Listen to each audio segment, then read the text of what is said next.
olub ki cavan oğlanam mən, sən qocalmısan, ay xalaşqa. Mal əlimi tinq eləyir bazarda, kartoşka, kartoşka. Başlayamsın qayıt gözümdür mənim, ay çuşqa, ay çuşqa. Balaliyə lağ eləyir bu yandan, qoz yiyən induşqa. Aslan bəlkə biz diyana qoy desin, genayla çebraşqa. Meyxananı şahmat kimi hesab elə, mən şaham, sən peşqa. Rəşad olsa şaha əmr eləyərdi, dur çaysız bir çaşqa.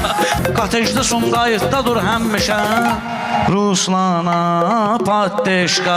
Rəşad bilər, mən bilərəm qardeşim, o eliş, mən röşqa. Bu qafiyən çox yayıldı ürəyimə, trend tutmusan, yenə də balaşqa. Profildən üzünə bax kinən bunun, toç, pistaşqa. Pünhanın da intereslidir başı, sürtülmüş pakrışqa.